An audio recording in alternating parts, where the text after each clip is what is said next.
El teorema de Nether fue hecho e inventado por la matemática alemana Nether, que no sé si llegó a tener premio Nobel o no, pero seguramente no, porque es de matemáticas, pero bueno, no sé si ha habido reconocimiento por parte de esta mujer, pero tenéis que saber que gran parte de las matemáticas de la física teórica de hoy en día están sostenidas por, y muy profundas, están sostenidas por esta mujer alemana. O sea, y además tiene muchísimo mérito porque eso fue conseguido pues, a principios del siglo XX, cuando el machismo, en fin, imperaba y casi no se dejaban ni estudiar a las mujeres. O sea que esta mujer fue una heroína. Entonces, lo que vamos a hacer hoy, que es lo que estoy preguntando, es, digamos, entender una frase. O sea, la charla de hoy, si yo consigo que se entienda bien esta frase que voy a decir, ya el objetivo está cumplido. Entonces, claro, antes de empezar, ¿hay alguien que entienda esta frase ahora mismo? ¿Ahora mismo? Por cierto, tengo que decir que algunos ya me conocéis, que me gusta hacer charlas donde hay matemáticas. De la misma manera, a pesar de que haya matemáticas, yo intento explicarlas y, en fin, no ponerlas así al tuntún y ya está, ¿no? Y esta, nuevamente, va a ser una charla que va a tener un alto contenido en matemáticas. Por tanto, si alguien sale huyendo, despavorido, yo no me enfadaré, ¿vale? Pero ese es el precio. Por cierto, ¿tú hace tiempo que no venías? ¿Y cómo es que te has dado por venir a esta en concreto? He vuelto a la ciudad. Ah, vale, al oeste, ¿no? Pues bienvenido de nuevo.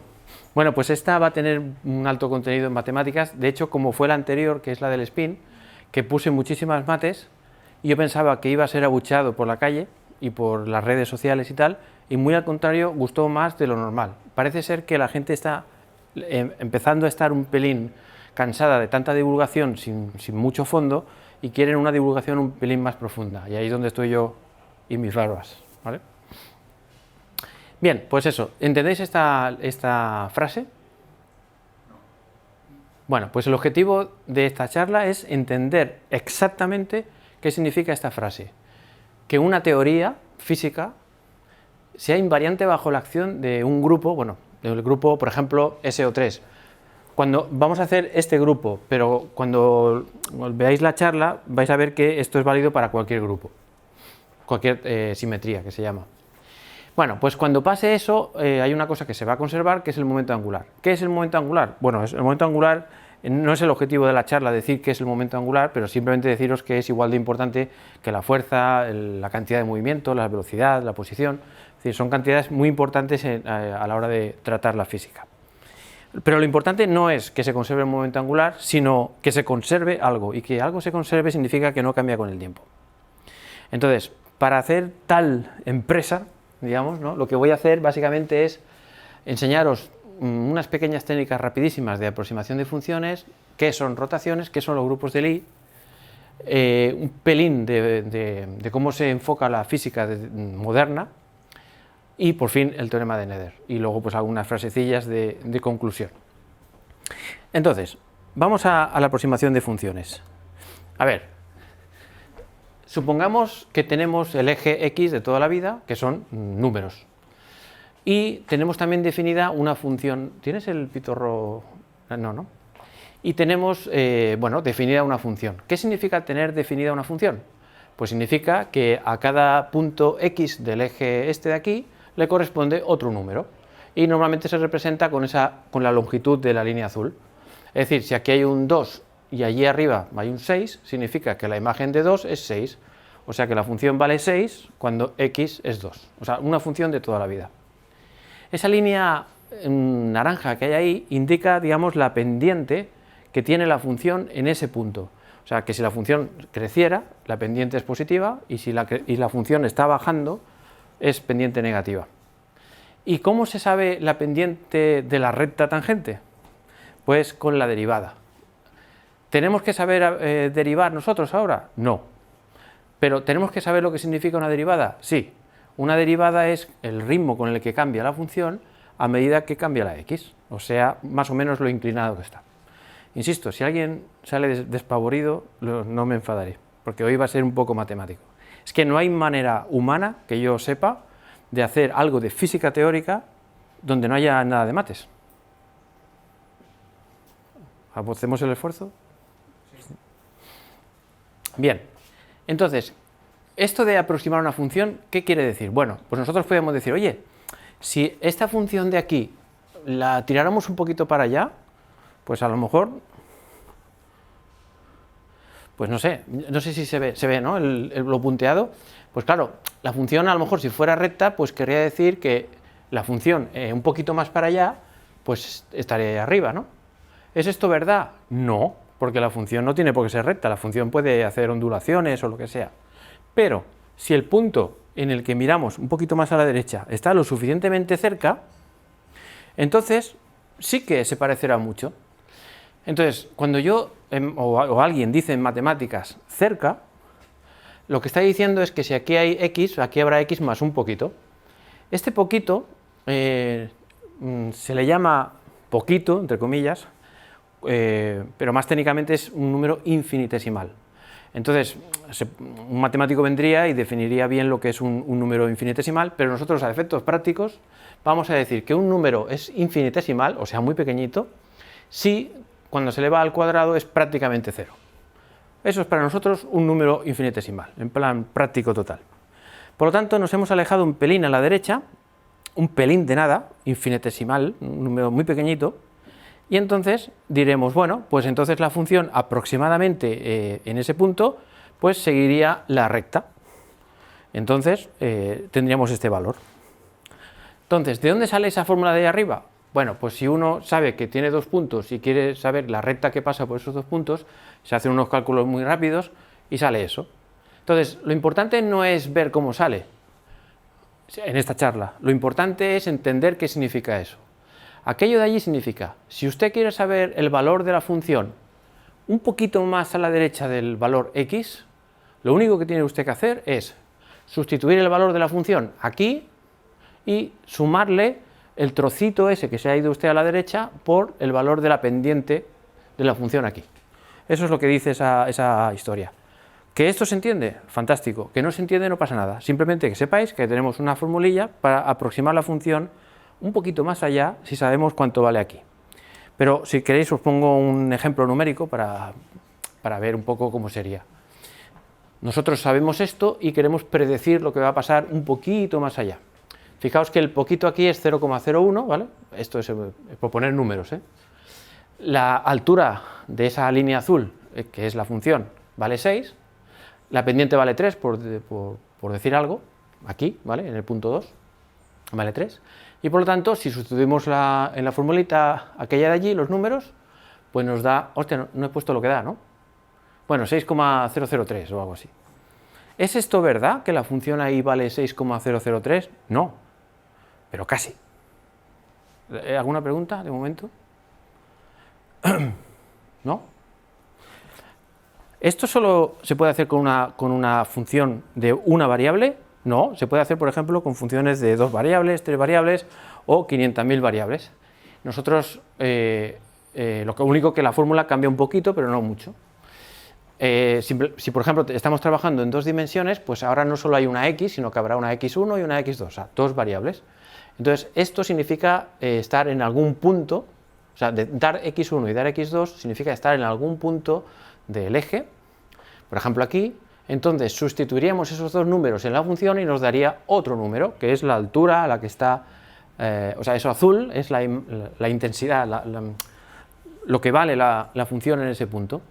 Y la única diferencia que hay entre lo de ahora y lo de antes es que antes solo necesitábamos una inclinación, o sea, un número, y ahora, como estamos en 2 dimensiones, es en realidad un plano lo que es tangente. Entonces necesitamos 2 números para decir cuánto está inclinado el plano así y cuánto está inclinado así. Vale, pequeños detalles, insisto, ningún problema. Así bebo un poco de agua. Fantástico, así puedo beber agua tranquilo. Vale, ¿hace falta saber qué significan las derivadas parciales esas que hay ahí? Esa letrita rara y tal. No, simplemente que sepáis que los físicos, cuando tuvieran esto en sus manos, sabrían lo que tienen que hacer y ya está. ¿Tenemos que aprender o qué significa exactamente y tal? No, simplemente tener en cuenta que si sabemos la función en un punto y sabemos sus derivadas, podemos saber lo que vale la función un poquito más allá. ¿Queda claro este mensaje? Y diréis, ¿y esto qué tiene que ver con...? Bueno, ya veréis. Ah, vale, bueno, pues eso, os doy la formulita. Simplemente, si queremos pasar de este punto a este otro punto vecino, que aunque lo haya puesto muy grande, en verdad es un número muy pequeñito, lo que pasa es que he hecho un zoom, pues la x aumenta en un poquitito, epsilon 1, que es un número infinitesimal muy pequeño, y la x2 aumenta en epsilon 2. Bueno, pues con todos estos números los sustituimos allí y tendremos la función un poquito más allí, ¿vale? Con 3 variables sería la misma fórmula, pero poniendo 3 señores, o 4 o 27. Ya está, capítulo de aproximaciones finiquitado. Vamos a las rotaciones. Este capítulo es el más importante. Porque, ¿por qué hablo yo de rotaciones? Bueno, hablo de rotaciones porque es muy, digamos, intuitivo. O sea, todo el mundo puede entender qué significa girar algo y es el prototipo estándar de grupo de Lie. ¿Y qué es un grupo de Lie? Lo voy a decir enseguida, pero un grupo de Lie es lo más maravilloso que ha creado la física moderna para estudiar la naturaleza, digamos. Ya veréis por qué. Entonces, yo, cuando estaba preparando esta charla, digo, a ver, ¿qué hago? ¿Lo hago en general? ¿O escojo un grupo muy bonito, que es el de las rotaciones, explico todo como si solo hubieran rotaciones y no se pudiera hacer nada más, y luego al final digo que esto que hemos hecho se puede hacer con todo? Y he cogido este camino. ¿Vale? O sea, que no penséis que las rotaciones es lo único que se puede hacer. Después ya, cuando veáis este ejemplo, ya os diré las pistas de cómo se trataría si no fueran rotaciones. Entonces, las rotaciones, por favor, tenéis que entenderlas. Y si no las entendéis, tenéis que preguntarme. A ver, supongamos un plano de 2 dimensiones. Y supongamos que tenemos un punto ahí, en algún sitio de ese plano. Todo el mundo está de acuerdo en que necesitaremos 2 números para especificar la posición de ese señor. El número de arriba es lo que mide esto y el número de abajo es lo que mide esto. ¿Estamos de acuerdo? Doy 2 números y ya tengo la posición de una pelota, por ejemplo.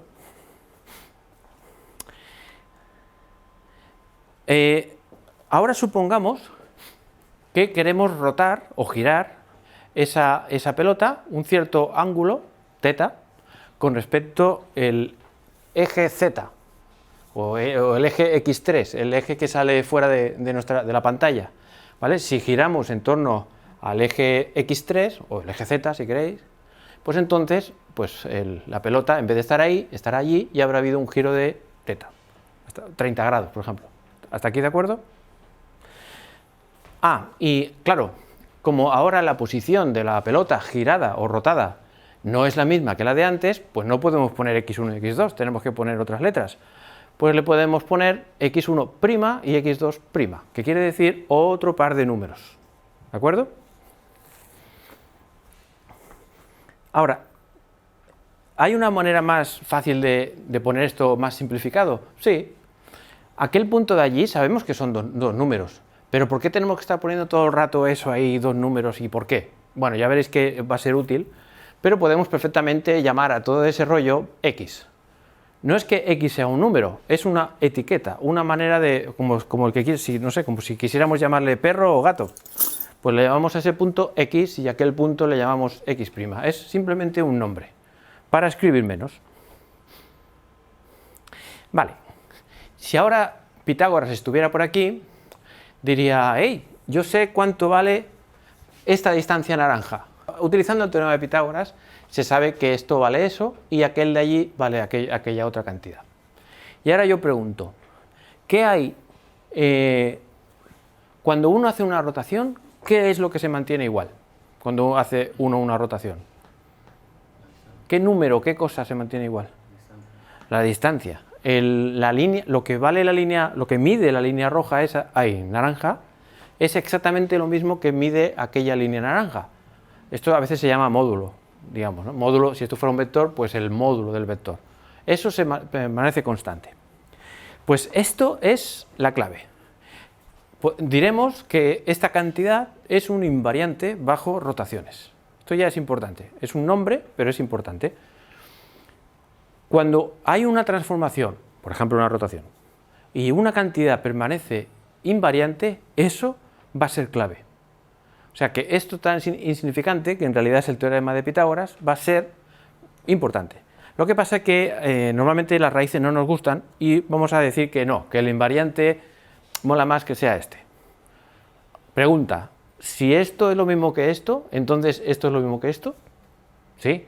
Si es 8 es igual a 8, pues raíz de 8 también es igual a raíz de 8.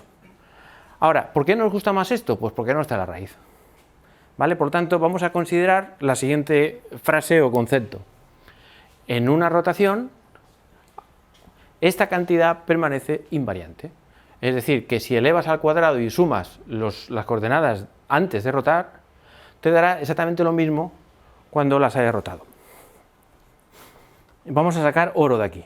Por tanto, como vamos a sacar oro, lo apunto. ¿Vale? Este sería el resumen de lo que hemos hecho. Y ahora me hago una pregunta trascendental. Insisto que esto es una charla de física teórica. Por lo tanto, son solo letras y tal. No salen cohetes, ni estrellas, ni cosas de estas. Quién sabe, a lo mejor algún día me pongo a explicar algo de... Pero espero que tarde. Vale. Vale, pues esto.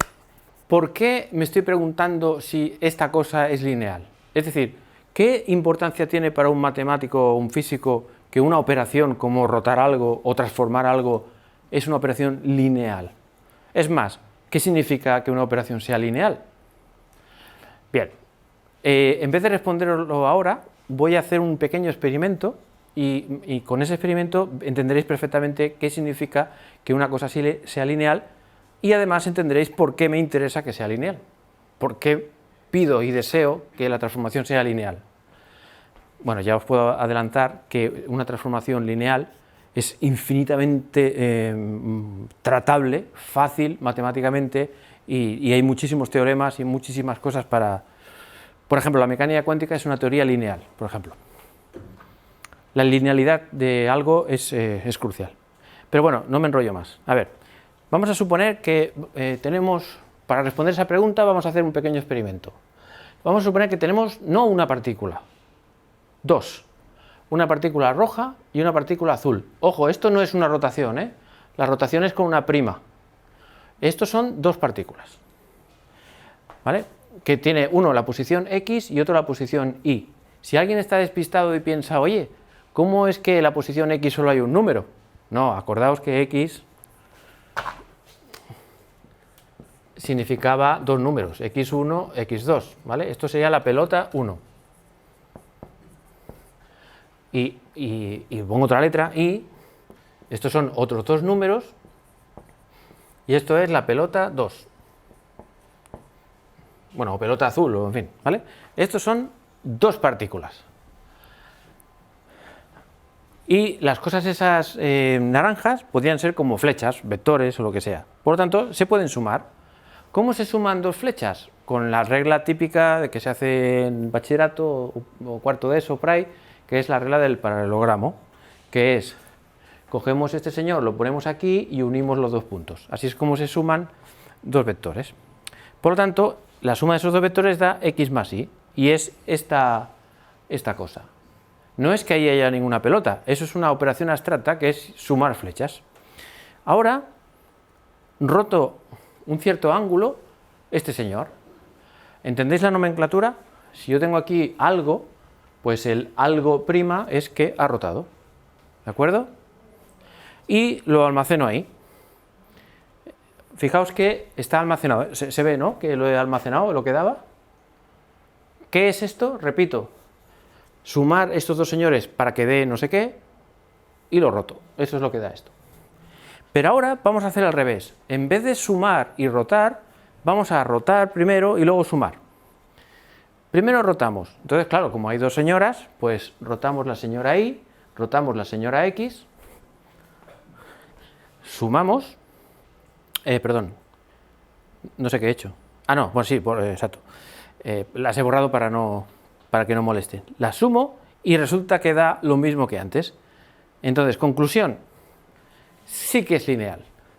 Es decir, una operación es lineal en matemáticas cuando da igual sumar y luego rotar que primero rotar y luego sumar. Esto es lo que se llama una operación lineal. ¿Algún comentario? Bien. ¿Y qué importancia tiene que una rotación sea lineal? Toda. Porque resulta que hay un teorema por ahí que dice que si una operación es lineal, entonces se puede expresar con una matriz. Así que acabo de demostraros, más o menos, si me vieron matemático me pega una hostia, pero más o menos os acabo de dar un esbozo de argumentación para deciros que tiene que existir una matriz R. Por cierto, una matriz, ya sabéis que en este caso, como estamos hablando de dos dimensiones, pues una matriz será un número por aquí, otro número por aquí, otro por aquí y otro por aquí. O sea, una matriz, ¿vale? Una tabla con 4 números. Sabemos que esta matriz existe para rotar, porque la operación es lineal, simplemente por eso. Ahora, la pregunta es, ¿y esta matriz cuál es?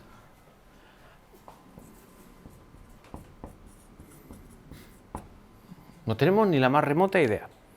Bueno, si alguien ha estudiado sí que lo sabe. Supongo que alguien bueno, sí que se sabe, quiero decir, pero me refiero a estas alturas de charla, vamos a hacer ver que no tenemos ni idea. No tenemos ni idea.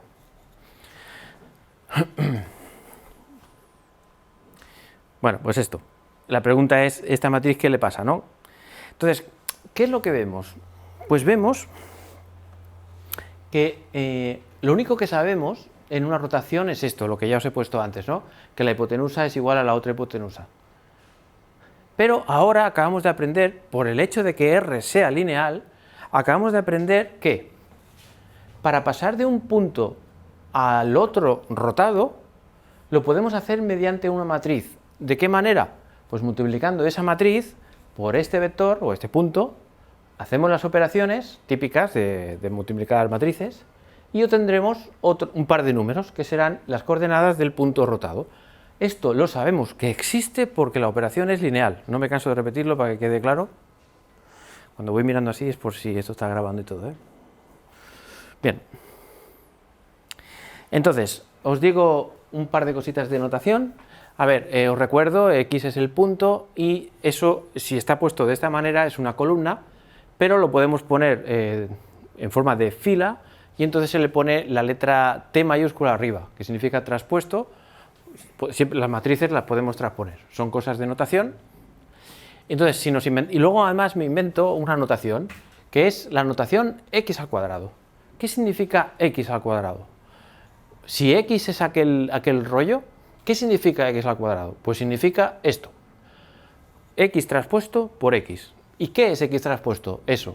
¿Y qué es x? Eso de ahí. ¿Y eso cuánto da? Pues por las reglas típicas de la multiplicación de matrices, esto da este señor por este señor más este señor por este señor. ¿Eso quién lo dice? ¿Me lo invento yo? No, son las reglas típicas de las matrices. Cuando hacemos eso, sorpresa, nos da esto de aquí. Por eso me he inventado todo este rollo. Para que x al cuadrado, o esto que es lo mismo, sea una manera alternativa de expresar esto. ¿Pero qué pasa? Que nosotros sabemos que en una rotación esta cosa es exactamente igual que esta, pero con primas. Esta cantidad sin rotar es igual a esta cantidad del señor rotado. Pero eso hemos aprendido que también lo podemos poner de esa otra manera.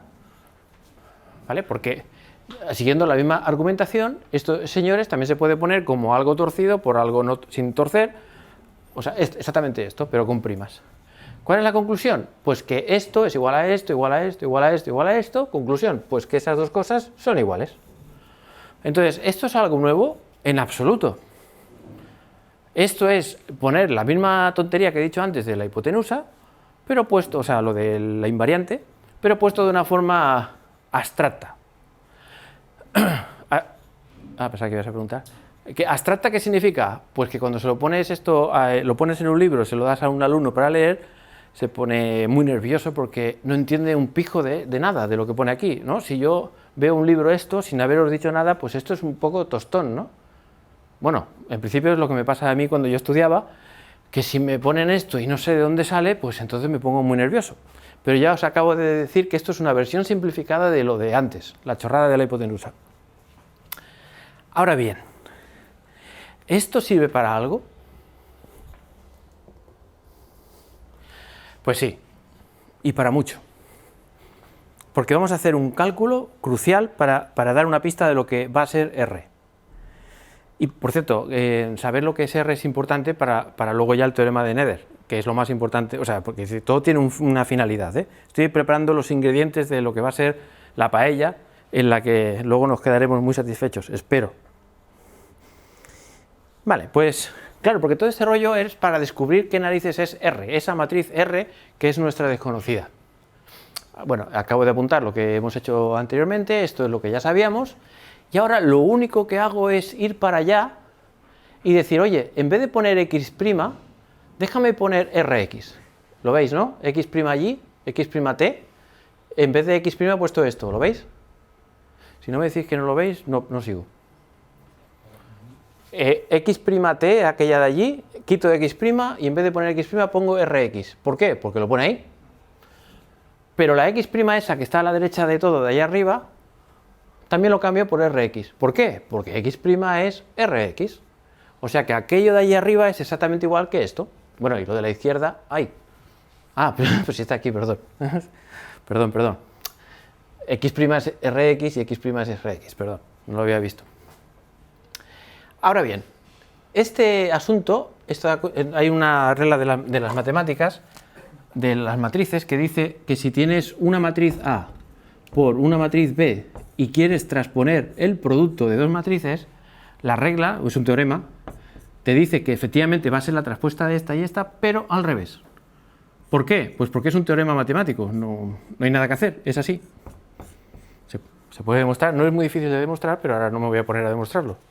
O sea que el producto traspuesto es al revés, traspuesto. Por lo tanto, fijaos, X traspuesto es lo que va primero y R traspuesto es lo que va después. Y aquí es donde está la magia. Si yo deseo que esto sea igual a esto por esto, sin que estén las cosas estas, porque es lo que hay ahí arriba, ¿qué ha de pasar? Pues que esta señora traspuesta por ella misma tiene que ser 1, la identidad, la matriz identidad, que es el 1. ¿Vale? La matriz identidad es el 1 de toda la vida, pero en matrices. Es aquella matriz que multiplicar por la que sea, pues da la que sea, el 1. ¿Entendéis este paso que es crucial?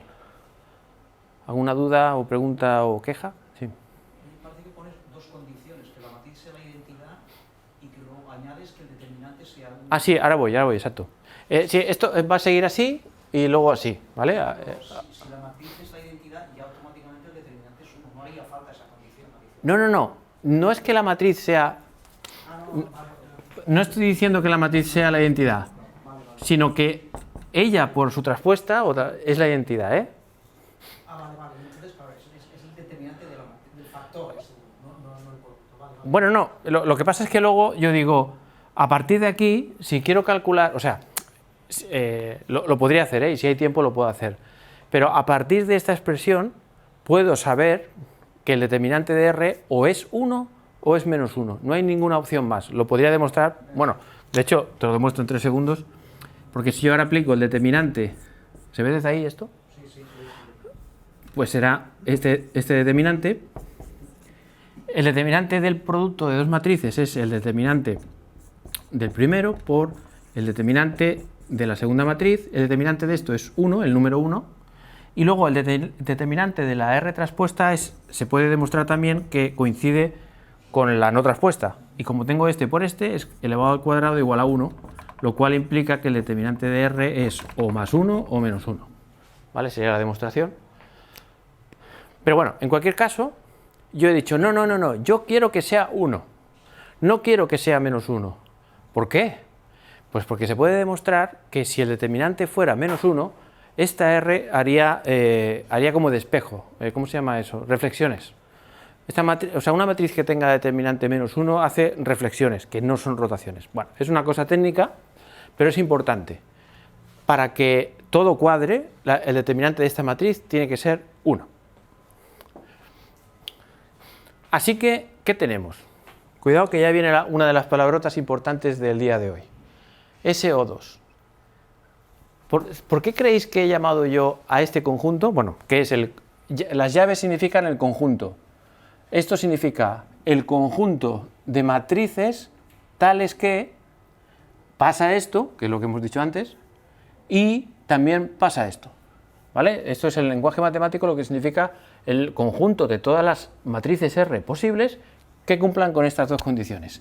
A este conjunto le he llamado SO2. ¿Alguien se atreve a decir por qué se le llama SO2? Están las pistas por ahí, ¿eh? Sin miedo. Especial y ortogonal. Exacto. Especial y ortogonal. Special, ¿no? En inglés. Special, ortogonal, bueno, lo que sea. ¿Y este 2? Exacto. Porque son de dimensión 2×2 o que trabajan en un mundo de 2 dimensiones.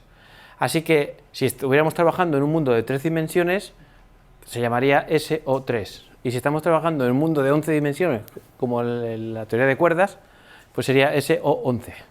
O si estuviéramos trabajando con la relatividad, sería SO4. Bueno, SO4 no, porque claro, la relatividad que tiene la X, la Y, la Z y el tiempo, que son 4. Lo que pasa es que el tiempo y el espacio son ligeramente diferentes y entonces en vez de poner 4, se pone 3 espaciales y una temporal. Pero bueno, lo que quiero deciros con todo este rollo es que estos nombres que son tan raros que aparecen por Wikipedia o los libros raros, ya veis un poco de dónde vienen estos nombres. Esto era... Sí. Es que el paso a encontrar el determinante, si no lo explicas de una forma un poco más para los que no sabemos lo que es el determinante de la matriz, ¿quieres decir algo? Sí, o sea, te digo dos cosas. Una, que para pasar de aquello a eso, la opción 1 es con mates, ¿vale? Eso será la opción 1. Voy a hacer la opción 2. O sea, con esto ya estaría. Y la opción 2 es, que yo creo que es igual lo que me pides, es el significado de que el hecho de que el determinante de R sea 1. Y eso es importantísimo. Voy a intentarlo.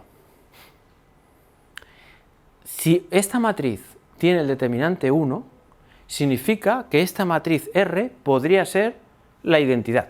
O sea, el 1, o sea, no hacer nada, o sea, no girar ningún ángulo. Porque girar 0 grados es como no girar, ¿no? Es como no hacer nada. Que es como multiplicar por 1. 7 por 1, ¿cuánto es? 7. El 1 no hace nada, ¿no? Bueno, solo si el determinante de esta matriz es 1, R podría ser también la identidad. O sea, rotar nada. Este conjunto es rotar 10 grados, rotar 20 grados, o sea, están todas las matrices que giran todos los ángulos que queramos. Pero la pregunta es, ¿está aquí en este conjunto la matriz que no rota nada? O sea, la identidad. La respuesta es sí, si el determinante de esas matrices es 1. Si no, imposible. Y eso es la razón crucial para que los determinantes den 1. Ahora, ¿qué narices significa el determinante de una matriz? No te lo digo, porque es mates. Una cuestión esta de nomenclatura. Más alto, más alto. La cuestión de nomenclatura. Dices matriz ortogonal, eso simplemente lo tenemos que interpretar como la Ah. condición que cumple, ¿no? O sea, Sí, perdón. la traspuesta con una... Perdón, que se me ha olvidado. Sí, perdón, que se me ha olvidado, es verdad, tienes razón. Sí, una matriz, la que sea, que cumple esto, se le llama matriz ortogonal. Es la definición, un nombre. Geométricamente significa algo, quiero decir, a lo mejor los vectores de la que lees en las columnas o en las filas pueden formar 90... Correcto, tiene interpretación correcto, geométrica. correcto. Pero vamos, el axioma matemático es ese, R traspuesta tal, es ortogonal, por definición. No, por definición no, sino por necesidad. Si yo quiero que esto, o sea, lo importante aquí es que si yo quiero que se cumpla aquello de allí, es decir, que después de transformar con esa matriz un vector, la distancia se quede igual, la única manera posible es que esa matriz R desconocida traspuesta por ella sea la identidad. Cumple esa condición. Exacto. Y a eso tú le llamas ortogonal. Esa condición. No, sí, bueno, ortogonalidad, o lo que es lo mismo, a matrices que cumplan eso se las llama ortogonales. Ortogonales. Eso es. Cumplen eso. O sea, quiero Es un nombre. La ortogonalidad se define en matrices de esa matriz. Exacto. Con esa forma. Exacto. Si yo tengo una matriz M en economía que no tiene nada que ver con rotar ni nada, que resulta que la traspuesta por ella misma es esto, pues hay un físico... Lo de ortogonal geométricamente me suena lo de Sí. esta. Y supongo que debe tener alguna relación. Exacto. Pero bueno, no hace falta entrar en... No, pero la relación que tiene, muy bien visto, es que esto y esto, si se piensa como como un vector y esto como un vector, forman 90 grados. Si lo dibujas con Correcto. cualquier matiz ortogonal, Sí, sí. sean las que sean los vectores esos, si los dibujas, pueden girar. Eso porque es. ellos siempre formarán 90 Eso es, que no deja de ser curioso. ¿Vale? Pues, pero fijaos, la grandeza de todo esto es que no tenemos ni la más remota idea de lo que es R. Entonces, hasta aquí lo único que hemos hecho es demostrar que podemos expresar una rotación con R. Acordaos de lo de lineal. Una transformación que sea lineal permite implementarse con una matriz. Y en segundo lugar, aquello de allí nos viene a decir necesariamente que tiene que pasar eso. Y eso nos obliga a que el determinante sea o 1 o menos 1. Y yo, bueno, yo no, los físicos o matemáticos o quien sea, eligieron 1 para que aquí dentro pudiera estar la matriz identidad, que es como rotar 0 grados. ¿Vale? De aquí, o sea, está todo hilado. Pero quien tiene la responsabilidad de todo este rollo es aquello de ahí arriba, lo de Pitágoras. ¿Por qué digo esto? Porque hoy en esta charla no lo voy a hacer, si queréis en otra, pero si hubiéramos empezado esta charla, en vez de con Pitágoras, hubiéramos empezado con la relatividad de Einstein, que la relatividad de Einstein también tiene su teorema de Pitágoras, que no es ese, sino es otro, este. Dicho en plan rápido, le falta la c de la velocidad de la luz, pero ahora, para hacerlo sencillo, el teorema de Pitágoras de la relatividad es este. Esto es lo que tiene que permanecer invariante. Y podríamos hacer todo esto de forma similar y llegaríamos a una teoría de la relatividad. Ahora que hablas de la relatividad, todo esto que has contado hasta ahora, que hacemos esta imagen, digamos, abstracta, estamos suponiendo un espacio euclídeo. Exacto. ¿Y por qué lo suponemos? Por aquella expresión de allí. Exacto. Porque hay un más. Sí, sí.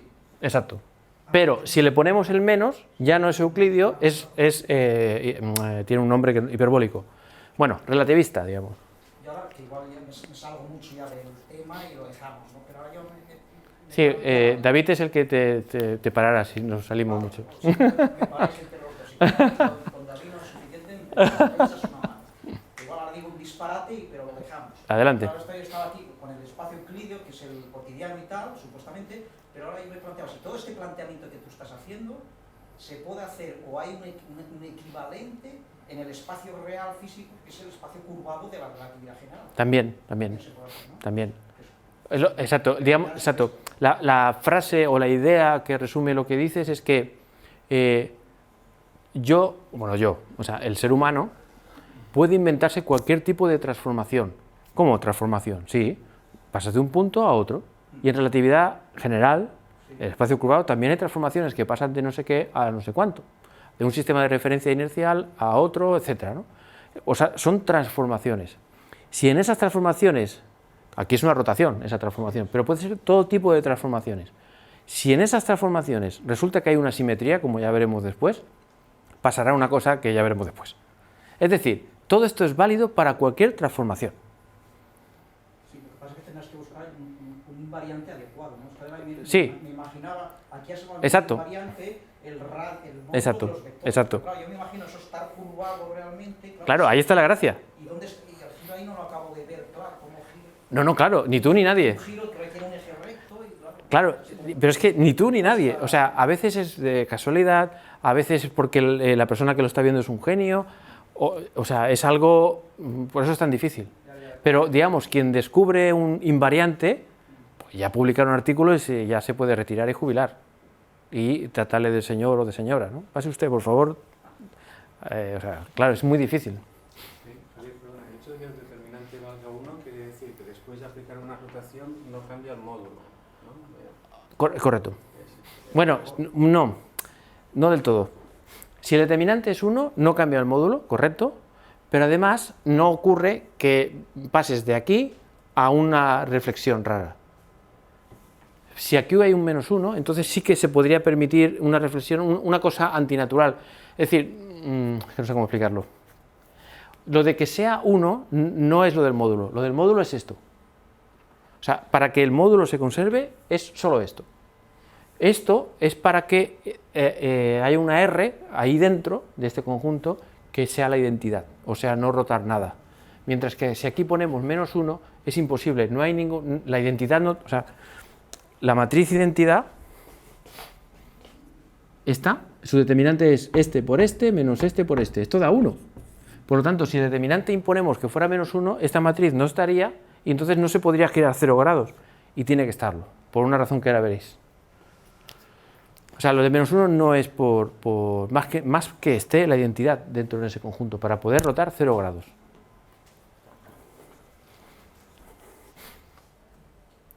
Vale, ya vamos con el concepto grupo de Lie, que es, ya veréis que lo voy a pasar muy rápido porque ahora ya, lo más complicado ya lo hemos pasado. Entonces vamos a ver, bueno, claro, grupo de Lie. Aquí hay dos palabras, primero grupo y luego la palabra Lie. Lie fue un matemático, hostia, ahora no sé si inglés, ¿no? Sueco, eso, sueco. Sophus Lie, es verdad. Vale, este señor es mi ídolo, o sea, yo de mayor quiero ser como Lie y poner unas camisetas que ponga Lie, porque desde que descubrí estos grupos no he dejado de estar fascinado, por eso he hecho el tutorial de grupos de Lie, que aún solo llevo un tercio de lo que quiero explicar y quiero seguir ahí en cuanto pueda, ¿no? Bueno, pues este señor descubrió una serie de historias, que es lo que voy a resumir muy rápido en esto, eso es justo lo que estoy haciendo, vamos. Y por eso he puesto de Lie, pero en realidad debería llamarse un grupo continuo, ¿vale? O si queréis, grupos continuos de Lie.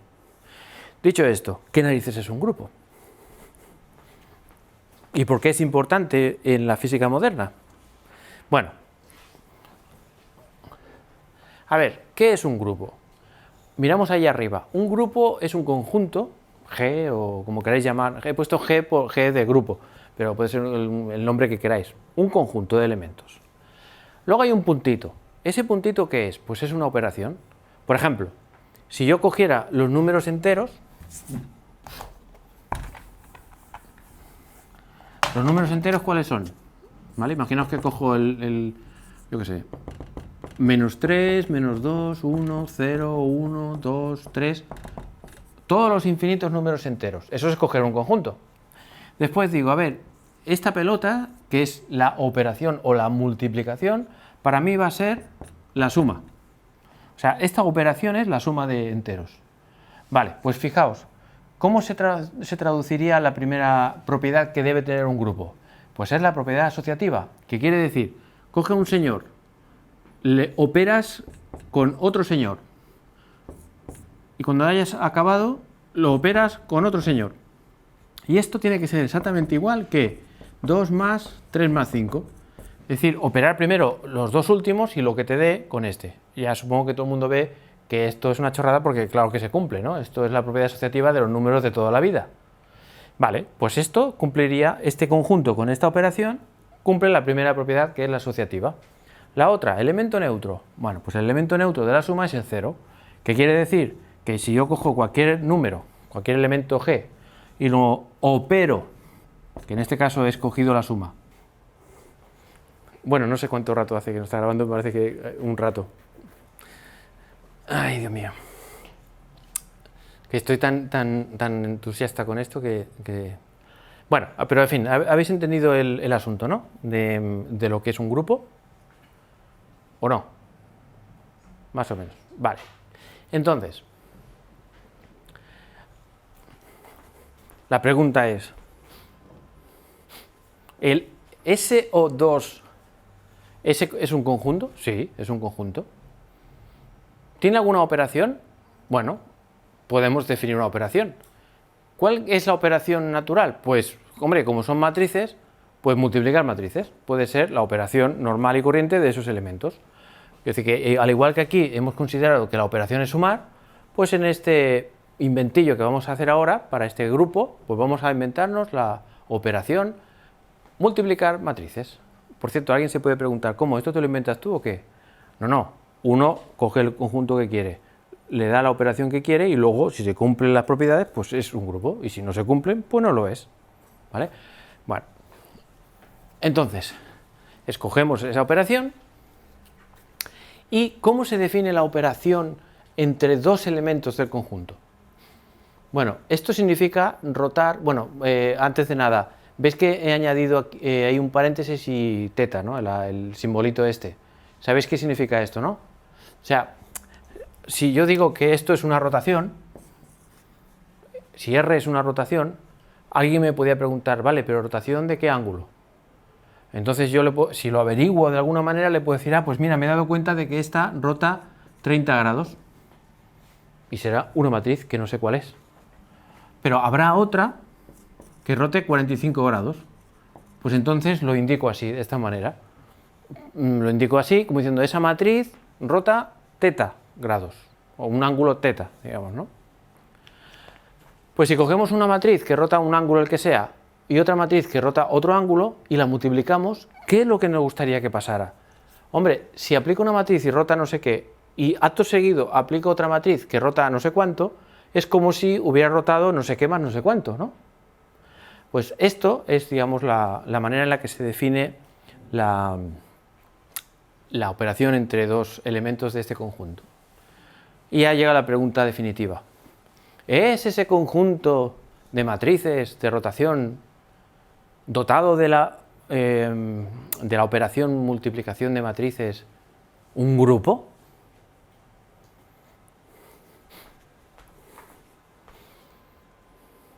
Pues sí.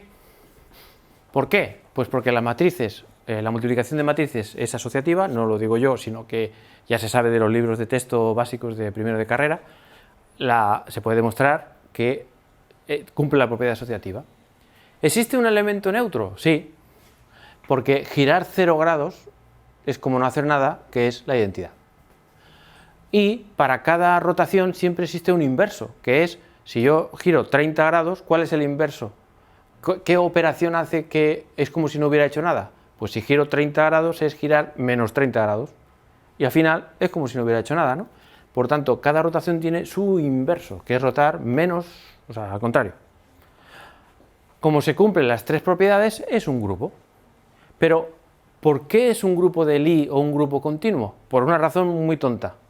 Y es que, ¿cuántos elementos tiene el conjunto de SO2? Infinitos. Porque yo puedo girar un grado, o puedo girar 1,2 grados, o 1,7448956. O sea, puedo girar el ángulo que me dé la gana, y ese ángulo es un número real y continuo. O sea, que es infinito el número de posibilidades. Por tanto, cuando los elementos dependen de un parámetro, un número, continuo, entonces al grupo se le llama continuo o de Lie. Así que no hay más, esto es un grupo de Lie. Entonces, esto así visto, pues dirá, pues está guay, es divertido, pero resulta que esto tiene unas consecuencias profundas en la física teórica. Antes de seguir, ¿alguna pregunta? Pero claro, seguimos teniendo la pregunta de antes. ¿Qué narices es R teta? Porque yo en este ejemplo de aquí, yo sabía que esto giraba 90 grados, ¿pero por qué lo sabía? Pues porque ya sé de qué va esto y ya me lo he estudiado. Pero si nosotros no hemos estudiado, ¿cómo vamos a saber qué números son estos? ¿Y girar 30 grados? ¿Y girar 180? No se sabe, nadie lo sabe. Entonces hay un truco para saberlo. Vale, y esto que voy a decir también es la esencia de los grupos de Lie.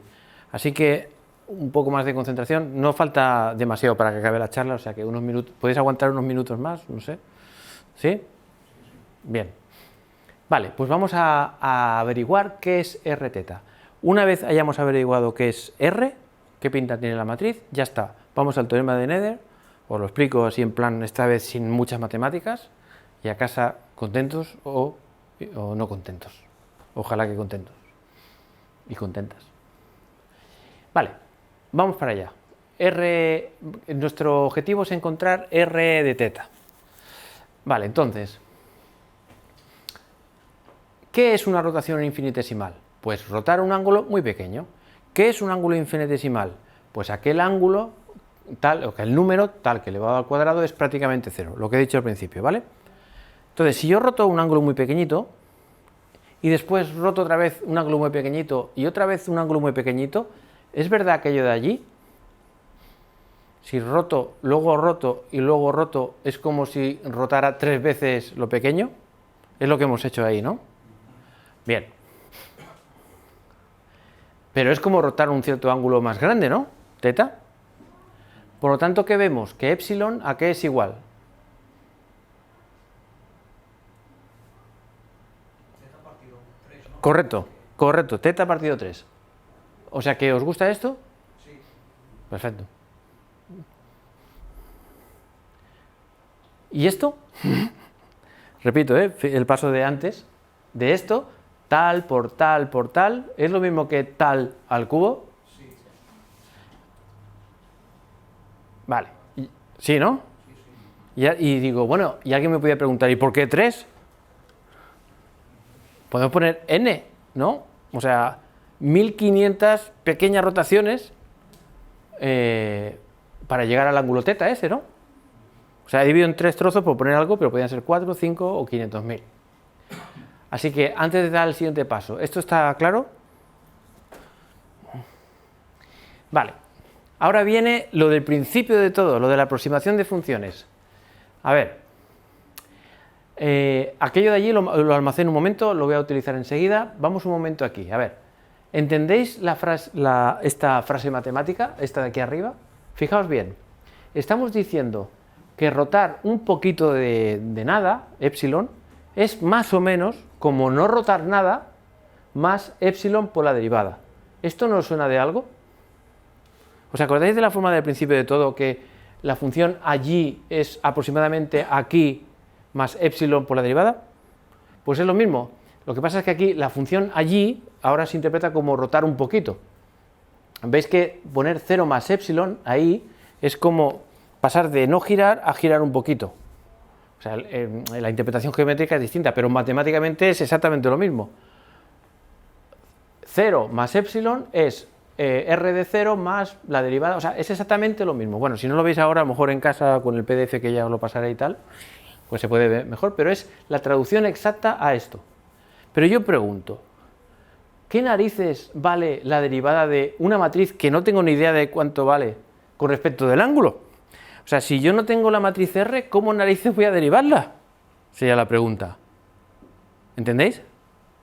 Si tienes una función y sabes cuál es, la puedes derivar. Pero si no tienes ni idea de cuál es la función, ¿cuánto vale? Bueno, pues me importa un pepino.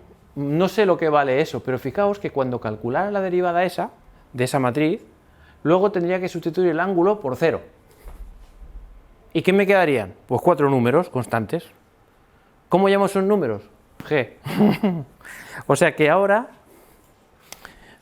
porque yo lo valgo, digamos, resulta que mi incógnita es G. 4 numeritos constantes que no tengo ni la más remota idea de lo que valen.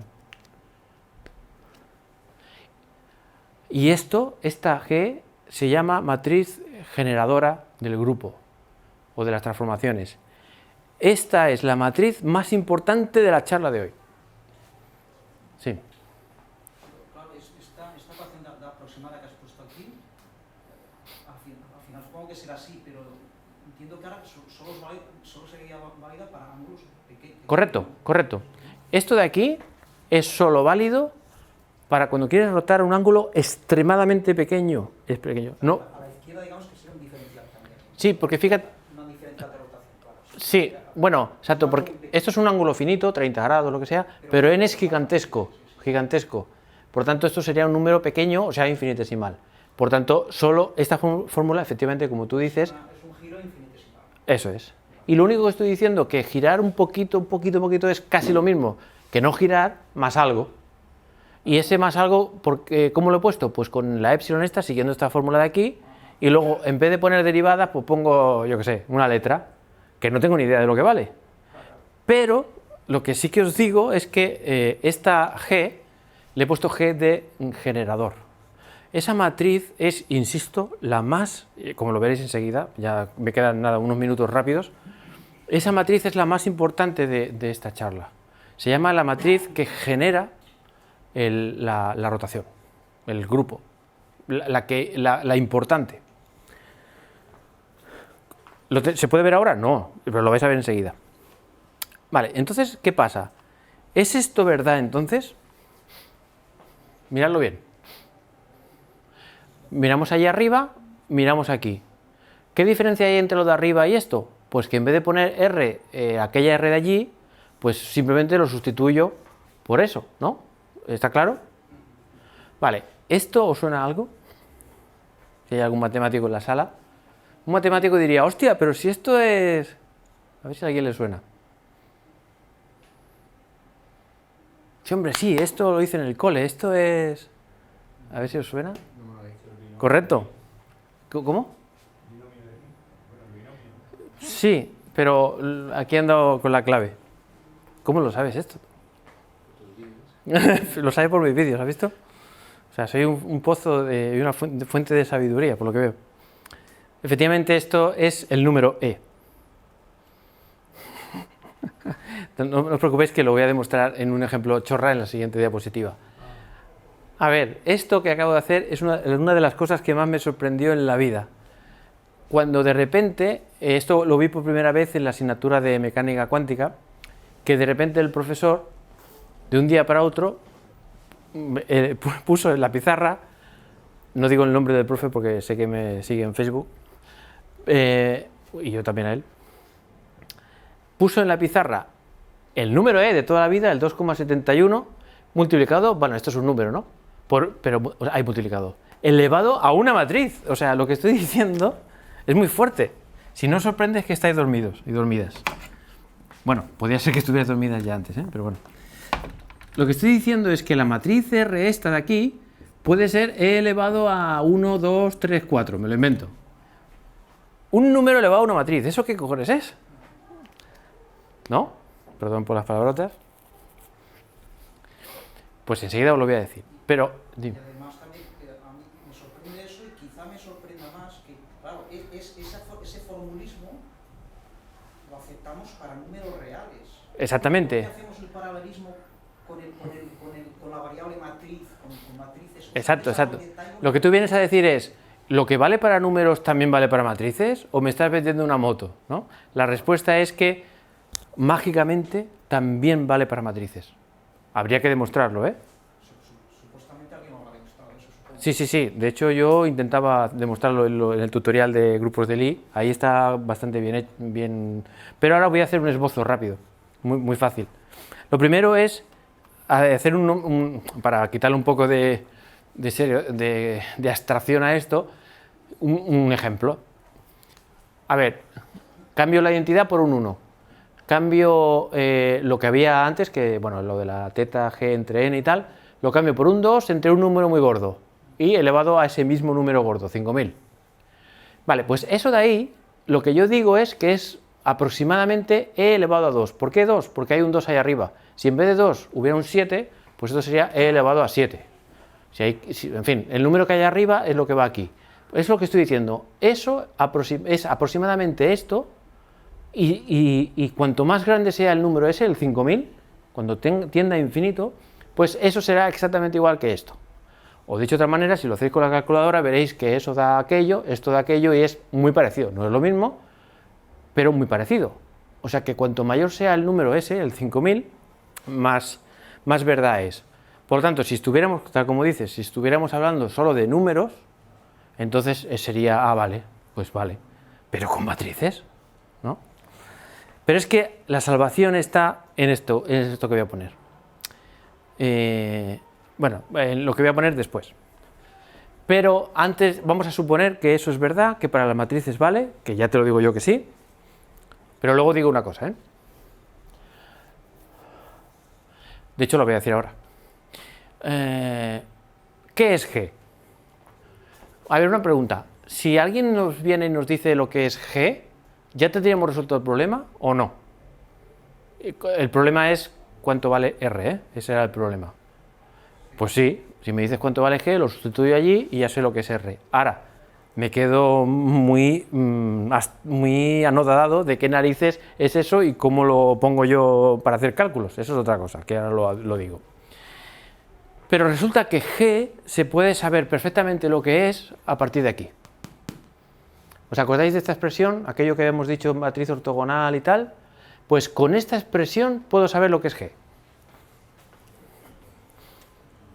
Aquí lo tenéis. Como la expresión aquella es válida para cualquier ángulo, también lo es para epsilon, un ángulo pequeñito. Entonces, si es también válida para un ángulo pequeñito, pues sustituyo la R, aquella, pues 1 más epsilon por g. Y como hay un traspuesto allí, por eso hay un traspuesto en la g. La otra lo cambio por lo que es, empiezo a multiplicar este por este, más este por este, bla, bla, bla, bla, y tenemos todo eso de ahí. Pero ¿qué le pasa a epsilon al cuadrado? Que es 0. Es eso lo que decíais, ¿no? Por tanto, se va. ¿Y qué le pasa a esa identidad y a esa identidad? Se cancela porque está sumando a ambos lados. Y al final, ¿qué queda? Ese término más el otro término, saco factor común esto, me queda esto. Y esto, si queremos que sea 0, quiere decir que esto y esto tiene que ser lo mismo, pero cambiado de signo. Y esta cosa de aquí, cuando resulta que una matriz es igual a ella misma cambiada de signo y traspuesta, a esa matriz se le llama antisimétrica. ¿Y qué es una matriz antisimétrica? Bueno, la que cumple esto, ¿no? Pero una matriz antisimétrica de dimensión 2 es esta, que es que tenga ceros en la diagonal y los mismos números aquí, pero cambiados de signo. Una matriz que tenga estas propiedades es una matriz antisimétrica, que es esta propiedad de aquí. Por lo tanto, ya tenemos la G, y ya acabo con esto, ya son los últimos. Ya vamos al teorema de Nether, que es la clave de hoy, y no os preocupéis que las grandes matemáticas han pasado ahora, no os voy a dar más tostón. Ahí está una de las cosas de lo que significa tener una matriz elevada en un exponente. ¿Os fijáis en lo de arriba, e a la 2? ¿Alguien había visto esa fórmula alguna vez? La de arriba de todo. Eso se llama el polinomio de Taylor. Bueno, hay un teorema matemático que dice que es verdad que e elevado a cualquier número real resulta que cumple eso. Donde los signos de admiración significa que es un número factorial. Por ejemplo, 4 factorial, el de allí, significa 4 por 3 por 2 por 1. 5 factorial, 5 por 4 por 3 por 2 por 1. Es una manera de ponerlo, ¿no? Bueno, pues se puede demostrar que e elevado a cualquier número es eso. Entonces, lo que se interpreta como e elevado a una matriz es exactamente lo mismo. Fijaos, el 1 de allí, una identidad. El 2 aquel, que es lo que hay arriba, pues este señor aquí. El 1 partido 2 factorial, igual. Y allí hay 2 al cuadrado, pues significa que cogemos este señor y lo elevamos al cuadrado. A la 3, a la 4, hasta el infinito. Cogemos con el ordenador y calculamos g al cuadrado, que es la matriz esa que os he dicho antes, multiplicada por ella misma y lo sustituimos. G al cubo, g a la cuarta, tal, y esto que parece un infierno, en verdad se simplifica mucho, y al final, después de unos cuantos cálculos, da esto.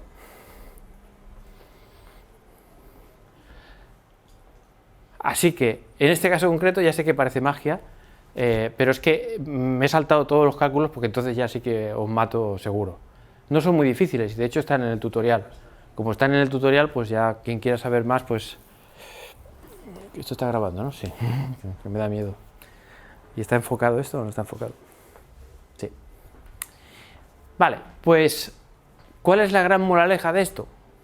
Que hemos calculado la matriz de rotación sin usar trigonometría para nada. O sea, ¿de dónde sale esto? Es que esto es lo importante. Esto sale de que el módulo, o sea, el Pitágoras, ¿no?, es cierto, y en una rotación se conservan las distancias de eso. ¿Y de qué más? Y de que una rotación, el conjunto de rotaciones, forma un grupo continuo. De esas dos cosas, de esas dos premisas, la consecuencia es que sabemos determinar la matriz de rotación. O sea, es la leche. No sé si sois conscientes. ¿Y por qué es la leche? Pues porque si yo hubiera partido, en vez de Pitágoras de toda la vida, de lo que os he dicho antes de la relatividad, aquí ¿sabéis qué hubiéramos obtenido aquí? Hubiéramos obtenido las transformaciones de Lorentz, las que relacionan las coordenadas de un punto en un sistema de referencia y en otro inercial. O sea, de donde parte la relatividad. Y para obtener eso, lo único que tenemos que haber hecho es cuál es el teorema de Pitágoras en la relatividad y asegurarnos de que esas rotaciones, entre comillas, formen un grupo de Lie. y hubiéramos llegado. Claro, eso en cuanto los físicos lo descubrieron, dijeron, esto es la hostia. O sea, que eso quiere decir que cuando yo me tenga que inventar una nueva teoría, pues me lo voy a inventar así, a ver cuáles son los invariantes o cuáles son las simetrías o lo que sea. Y es el nacimiento de la física teórica. Entonces, voy al grano. Esto solo son 2 diapositivas, esta y otra más, que es para deciros, no para explicaros lo que es esto del lagrangiano y todo eso, sino para deciros lo que es en un par de frases, porque lo importante no es qué es esto, sino si esto que os voy a decir ahora tiene una simetría, entonces hay una cosa que pasa, que es el teorema de Nether, ¿vale? O sea, no os voy a explicar qué es esto, solo un par de frases. A ver, Newton es el tío, el héroe americano no, el héroe inglés, ¿no? de 1700 y pico, y con sus leyes de Newton describió pues todo el universo conocido en aquella época y durante 3 siglos. Hasta que llegó la relatividad, el electromagnetismo y la mecánica cuántica, Newton y sus leyes eran los reyes del mambo. Pero unos franceses y tal, y un inglés, Euler, Lagrange y también un tío que se llama Hamilton, pues un siglo después o por ahí empezaron a darse cuenta de que las leyes de Newton se podrían formular de otra manera, a su manera, y que aquello en ese momento era un divertimento. Ah, mira, podemos describir algo equivalente a la ley de Newton, pero que no habla de Newton ni de las leyes ni nada, sino otra cosa que nos hemos inventado. Aquello no era más que un capricho, una diversión, muy elegante, muy bonito, pero resulta que luego fue tan útil y tan bueno para inventarse nuevas teorías que al final este es el enfoque moderno de la física teórica de ahora, no solo de Newton, sino de la teoría cuántica de campos, la cromodinámica cuántica, todas las teorías, todas tienen su lagrangiano, su acción, etcétera, etcétera. O sea, este es el enfoque moderno. Entonces, 4 palabrillas. Toda teoría que se precie tiene que tener un lagrangiano. ¿Qué es un lagrangiano? Pues es la energía cinética menos la energía potencial. ¿Qué es la energía cinética, la T esa? Pues es aquella energía que tiene una partícula por el hecho de estar moviéndose, de tener una velocidad. ¿Qué es la energía potencial? La energía que tiene una partícula por el hecho de sentir fuerzas conservativas, pero bueno, no entro en más detalles. O sea que si te mueves y sientes fuerzas, tienes un lagrangiano. Insisto que no quiero explicaros esto ahora, solo es de pasada. ¿Qué dice la ley aquí, digamos? Pues la ley dice, si tu teoría tiene un lagrangiano y deseas saber cómo se va a mover tu sistema, haz esta integral, la integral entre 2 puntos del lagrangiano S. La integras con respecto al tiempo y al final te da un número, 7, por ejemplo. ¿Se va a mover tu sistema de esa manera? Bueno, depende. Si ese número que tú has obtenido es el más pequeño posible de todas las trayectorias posibles, así se va a mover tu sistema. Si no, no. Es decir, el principio de mínima acción nos dice que las partículas, las de toda la vida, las de Newton, la mecánica de toda la vida, las pelotas de billar, los planetas y tal, se mueven de tal manera que minimizan esa acción, esa integral. Claro, y alguien puede decir, hostia, ¿y cómo se resuelve eso? Bueno, pues llegaron Euler y Lagrange y dijeron, no te preocupes, resolver eso de ahí es un rollo, pero ya lo hemos resuelto por vosotros y simplemente resuelves estas ecuaciones y es completamente equivalente a encontrar el mínimo de la acción. Ah, vale, vale. Eso es lo que hacen todos los físicos, no hay ningún problema, es matemáticas, pero bueno, pero la idea es esa. Y si queréis, os pongo un dibujito así rápido de lo que acabo de decir. Imaginaos que una pelota está esto es una pelota, por ejemplo, una pelota de tenis que está en un punto A y más tarde está en un punto B. Y la pregunta que nos hacemos es, ¿cuál es la trayectoria de verdad que seguirá? La que diría Newton. Pues la trayectoria que sigue es aquella que al ponerla en el lagrangiano y hacer esta integral da el número más pequeño, ¿vale? Eso es lo que os he dicho. Muy bien, pero ya vamos, esto es lo último, al teorema de Nether. Y fijaos todo el rollazo que os he tenido que contar para explicaros el teorema de Nether, porque si no os explico todo lo demás, pues este teorema no se entiende. Y antes de explicarlo, ¿Hay alguien que haya intentado leer el teorema de Nether alguna vez en su vida?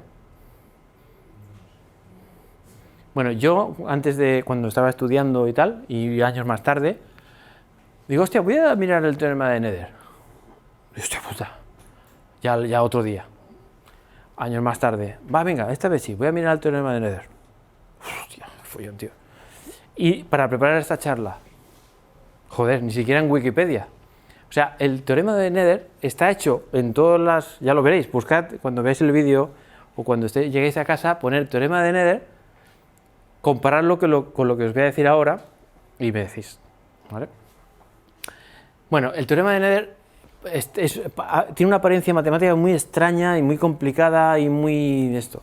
Entonces la manera en la que se enseña es crucial. Entonces, pues ese ha sido mi esfuerzo, explicarlo de la manera más facilona. Así que, please, si en algún momento tenéis que estar concentrados, tiene que ser ahora. No os perdáis el teorema de Nether, que es para donde hemos venido. Es uno de los teoremas más importantes de la física teórica moderna. Bien, para explicar el teorema de Nether son dos cosas. Uno, deciros qué es una simetría continua. Y dos, qué significa que el lagrangiano tenga una simetría continua. Eso es el teorema de Nether. Primera parte, ¿qué es una simetría continua? A ver, estamos de acuerdo que toda teoría que se precie, física, tiene un lagrangiano. ¿Qué es el lagrangiano? Me da igual, lo que sea, ¿vale? Pero los físicos dicen, dame tú el lagrangiano y te diré quién eres, ¿vale? Y te puedo decir vida y milagros. Bien, pues tenemos un lagrangiano ahí. Pero el lagrangiano, ¿qué es el lagrangiano? Pues es un número. ¿Por qué es un número? Porque el lagrangiano será lo que tú quieras, la energía cinética menos la potencial, lo que tú quieras. Pero la energía cinética depende de la masa, ¿vale? Bueno, eso está claro, de la partícula, pero depende de la velocidad que tenga y la energía potencial depende de la posición que tenga. Por tanto, si tú sabes la velocidad y la posición de tu partícula y lo sustituyes por aquí, al final esto da un número, 8. Y si sustituyes otra velocidad y otra posición, pues dará 9. O sea que el lagrangiano al final es un número que depende de la velocidad y de la posición. Esto es lo que acabo de decir. Entonces, si depende de la velocidad y la posición, ¿qué pasa si rotamos las posiciones? Que por cierto, rotar las posiciones y rotar las velocidades se hace de la misma manera, no os lo he dicho, pero es muy fácil, ¿vale? Pues si rotamos las posiciones tal como hemos hecho todo el rato con una rotación de estas típicas normales y corrientes que hemos visto, ¿vale? Si rotamos, ¿qué estamos haciendo? Pues estamos pasando, fijaos, imaginaos que hemos sustituido por esta velocidad y esta posición y nos da 8. Y ahora rotamos, pues tendremos una nueva posición y una nueva velocidad rotada, ¿no? Son dos números distintos, pero imaginaos que los sustituimos aquí y también da 8, aunque hayamos rotado. Entonces, ¿el lagrangiano es una magnitud invariante? Pues algunos sí, otros no. O sea, lo que pasa es que esto sí que es invariante siempre, ¿vale? Como esto es invariante siempre en una rotación, por eso todo se define como se define. Y luego, cuando ya está todo claro de cómo rotan las cosas y todo, y que esto permanece invariante siempre, entonces, sobre ese espacio con el que vamos a trabajar, pues podemos definir cosas como fuerzas, velocidades, lagrangianos, energías o lo que sea, ¿no? Que dependerán de las velocidades y de las posiciones. Y la mayoría de veces el lagrangiano no es invariante bajo una rotación, no. Pero si por aquellas casualidades de la vida, y en ese momento, en cuanto el lagrangiano se queda invariante, es cuando aparece el teorema de Nether y dice... Bueno, perdón, que digo cómo se llama eso, ¿no? El lagrangiano o la teoría tiene una simetría SO2, ¿vale? Esto es una manera de decir esta chorrada. Si un lagrangiano es invariante bajo rotaciones, pues quiere decir que el lagrangiano es simétrico o que la teoría tiene una simetría SO2. ¿Por qué SO2? Acordaos que era el nombre que le dimos al conjunto de matrices que forman un grupo, en fin, ¿vale? Rotar en 2 dimensiones. Bueno, y si es en 3 dimensiones, pues SO3, el grupo que le toque. Y este es el teorema de Nether. No os preocupéis porque tal como está aquí no se entiende una mierda, ¿vale? No pasa nada, enseguida voy. A ver, lo de abajo no miréis un momento, miremos arriba. ¿Se entiende la frase si el lagrangiano L es invariante bajo una simetría continua? ¿Esto se entiende? Es lo que acabo de decir. Es lo de hacer una rotación y que se quede igual, el lagrangiano, ¿vale? Bueno, pues las palabras bonitas que aparecen en los libros es si el lagrangiano L es invariante bajo una simetría continua. Simetría, perdona, ¿por qué simetría? La palabra simetría Vale. es un concepto que sabemos lo que quiere decir, pero ¿cómo lo aplicamos? Vale, se dice que hay una simetría cuando, bajo una transformación, cuando al cambiar las coordenadas, esa cantidad, digamos, permanece igual o constante o invariante. Entonces se dice que hay una simetría. A ver, que no hay más, ¿qué es eso? O sea, en este caso podríamos cambiar... Ah, espera. Tú dices simetría pues, en plan de algo bonito. Sí. Ah, ¿Por qué se les ocurre el nombre de simetría? Y no, vale. ¿Qué es simétrico detrás de todo esto? Vale. Sí, siempre hablamos Bueno, de simetría, si un problema, por ejemplo, es esféricamente simétrico, ¿vale? Significa que es invariante bajo SO3. Es decir, que aunque le des la vuelta y tal, tiene la misma pinta. No, parece que no hayas hecho nada, ¿vale? Entonces, las simetrías, el hecho de que sea invariante bajo SO2 o SO3, hace que visualmente tenga una pinta u otra. O sea, está conectado con cómo se vería. Pero bueno, de momento, ponle como un nombre y ya... Porque estoy deseando que veas los ejemplos y a lo mejor así se ve. Entonces, existe una ley de conservación asociada. Entonces, ¿qué significa esto de que existe una ley de conservación asociada? Bueno, pues significa, llanamente, que existe algo, momento angular o cantidad de movimiento, o sea, una magnitud, algo que le llamamos Q, que muchas veces en el contexto de la teoría cuántica se le llaman cargas, pero no es que sean las cargas eléctricas, es que le ponen la palabra charge, o sea, carga, porque les gusta llamarle carga y ya está, no porque sea una carga. Una magnitud, Q, que permanece constante. O sea, si el L es simétrico, entonces hay algo, que le llamamos Q, que es constante en el tiempo. Que quiere decir que si vale 7 aquí y ahora, pues valdrá después 7 todo el rato. Ahora, la pregunta es, por eso es ley de conservación, una simetría nos dice que hay algo que se conserva, que vale todo el rato lo mismo. Pero la pregunta es, ¿y ese algo qué es? Esto. ¿Y entendéis por qué cuando uno va así en plan distendido para, bueno, le voy a echar un vistazo al teorema de Nether y ve esto, y hombre, da un poco de cosilla, ¿no?, verlo así? Vale, pues no os preocupéis porque voy a poner un ejemplo y veréis que es una chorrada. Pero, ¿qué es lo importante? Ya lo acabo de señalar aquí. Lo importante es que aparece la G aquella, ¿os acordáis del generador, la G esa que estaba en el exponente? Aparece aquí.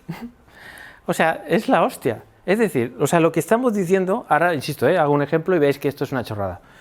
Pero lo importante aquí es que si tienes una rotación y te das solo por hacer una rotación infinitesimal, si haces una rotación infinitesimal, ahí aparece la G, el generador, la matriz esa antisimétrica que hemos encontrado, ¿vale? La de... ¿sí? Esa matriz, la que aparece ahí, es la que define la magnitud que se va a conservar. Esto es mucho más profundo de lo que pueda parecer y está en las raíces, por ejemplo, de la mecánica cuántica. Y hasta aquí puedo leer en ese sentido, porque es que si no me tiraría años. Si cambiamos de simetría, pues habrá que poner la correspondiente. Correcto, correcto. Si es la de la relatividad, entonces aquí esto es otra y esto es otra cosa. Y esto se llama, bueno, da igual, ya otro día. Para el mismo sistema mecánico, aquí hemos puesto lagrangiano, pero podemos cambiar también, otra cosa. ¿Lo que tú llamas lagrangiano o el lagrangiano? El lagrangiano real, Sí. mecánico, pero podemos plantearnos tanto otra... No, esto solo vale para el lagrangiano, no para ninguna otra cosa. Esto es importante. El lagrangiano va a misa... Es constante en el teorema, está siempre ahí, tiene que ser el lagrangiano mecánico. Sí, el lagrangiano de la teoría, no puede ser nada más que el lagrangiano. Lo que sí podemos cambiar en ese teorema quizás es la simetría, ¿no? Pues, Que sea SO2 o que sea... que sea SO2 un giro Sí. espacial, ¿no? Que sea otra cosa. Hay otros grupos que se llaman U1, que es una cosa que está en el mundo de los complejos, Que una- ya no tiene esta que no es simetría, geométrico, sino es de otra historia. ya no tiene una imagen real, física, Exacto, no tiene aquí el giro. exacto. Entonces cambias de simetría, Y entonces habría otra magnitud, otro generador. generado y otra magnitud constante. Correcto. Que esa magnitud sí que puede ser física y real. Correcto, lo es, exacto, muy bien visto. Esto es una magnitud física que se toca. Que se toca, que se puede... Claro, no sé si os dais cuenta de la importancia y la profundidad de esto. Y además la conexión que hay entre simetrías o transformaciones o grupos de simetrías y las leyes de conservación. Porque aquí también sale, creedme que también sale la conservación de la energía. Bueno, es que no me quiero enrollar. Voy a hacer un par de... ¿Cuál es la variación del Lagrangiano con respecto a la parte V del Lagrangiano? No, perdón, esto es con respecto a las velocidades. No, pero voy a poner el ejemplo para que lo veáis.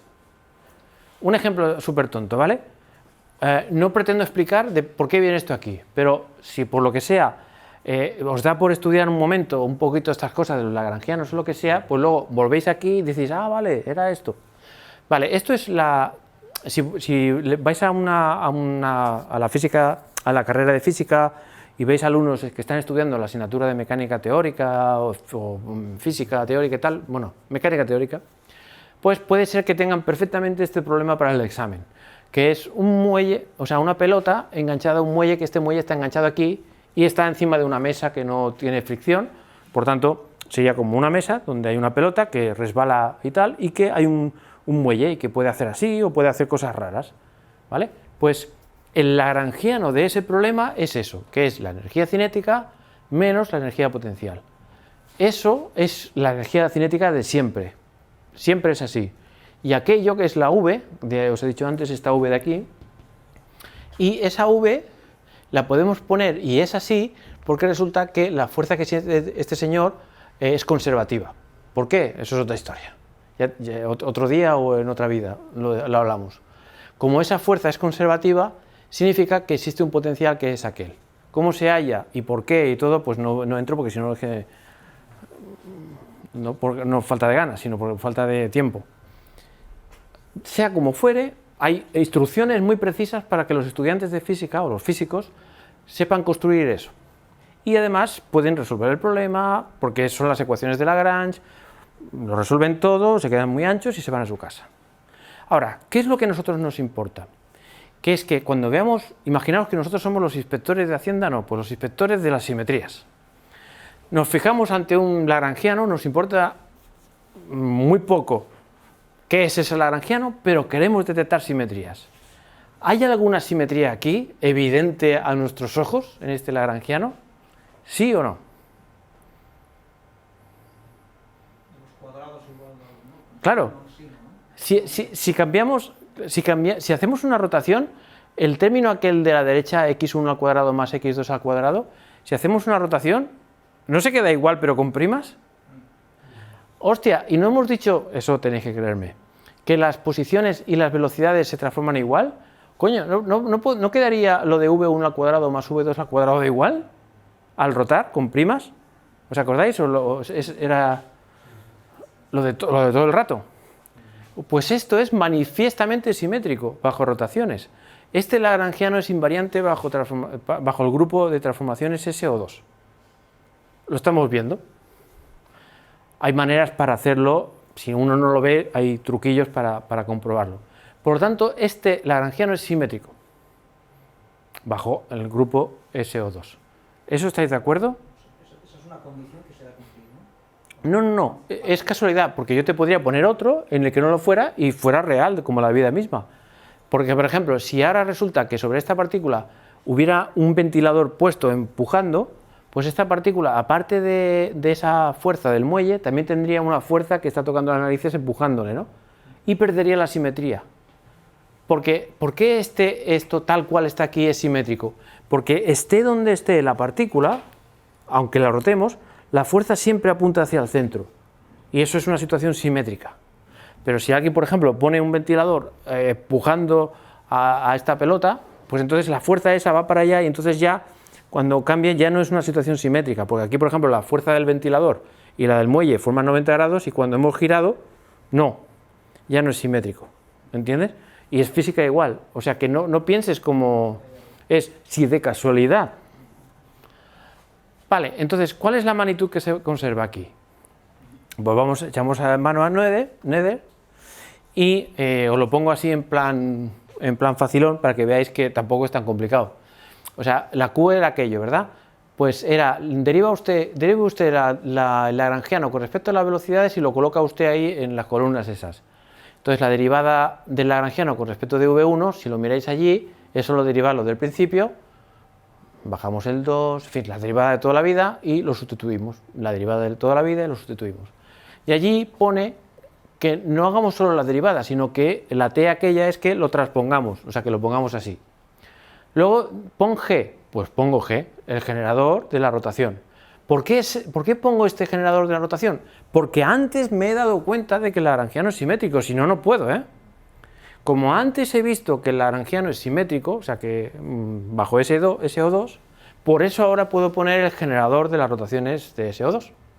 Y luego la X aquella, pues es esto. Entonces hacemos este por este, este por este, este por este, luego, en fin, hacemos todas las operaciones. ¿Y qué nos da? Nos da esto. ¿Qué es esto? La coordenada X por la masa, por la coordenada Y vertical, menos la coordenada vertical por la masa, por la velocidad horizontal. Es decir, un mejunje de coordenadas X y velocidades y tal de la partícula. ¿Y esto qué narices es? Pues resulta ser el momento angular de toda la vida. El momento angular ya se descubrió hace muchísimo tiempo y es crucial en el movimiento de las partículas, de los planetas. El momento angular es una magnitud muy bien conocida por parte de los físicos. Pues, ¿de dónde ha salido esto? ¿Que es constante? Porque el problema es simétrico. Esto es la hostia. Y nada, y simplemente deciros, porque ya creo que os he pegado bastante tostón, que esto es muchísimo más genérico de lo que parece. Y con solo ver, digamos, que dos partículas, imaginaos que tenéis dos partículas que están solas en el espacio y no tenéis la más remota idea de qué fuerzas sienten, ni cuál es la teoría, no sabéis nada, ¿no? O sea, no tenéis ni idea de qué fuerzas sienten, pero por lo que sea, hacéis la suposición de que las fuerzas que sienten, sean como sean, solo dependen de la distancia que los separa, ¿vale? Pues si solo hacéis esa suposición, entonces este lagrangiano es simétrico, pero bajo SO3. ¿Por qué 3? Porque le doy la libertad de que viva en 3 dimensiones. Por lo tanto, insisto, si las fuerzas que sienten estas dos masas solo dependen de la distancia que los separa, entonces esto es invariante bajo SO3, porque V cuadrado y V cuadrado es invariante bajo rotaciones, las rotaciones que nos dé la gana del espacio, y esta R significa que aunque gires como gires, la R se queda igual, es una distancia, se queda igual. Esto es invariante, y entonces eso, si hiciéramos los cálculos, de hecho los tengo aquí, ¿vale?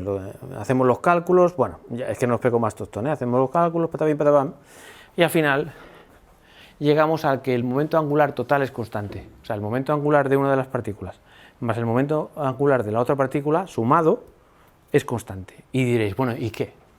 Bueno, pues esto es lo que se observa en las colisiones en el acelerador de partículas. Pues llegan dos partículas subatómicas que se pegan una hostia y luego se van y tal. Entonces, mirando las simetrías del problema podemos ver qué cosas se conservan o qué cosas no se conservan. Y viendo violaciones de leyes de conservación es cuando se puede ver si el lagrangiano que nos habíamos inventado para describir eso es correcto o no. O sea, la conclusión de todo esto, y esta es ya la última diapositiva, la conclusión de... ¿Qué hora es? 9:05. Hostia, me he pasado mucho hoy. Mucho. Perdón. No quería. Claro, ya he visto que ha habido uno que ha caído, ¿no? El pobre hombre. Sí. Bueno, la conclusión es que es lo que leéis aquí, ¿no? Que es un poco, bueno, todo lo que he ido diciendo.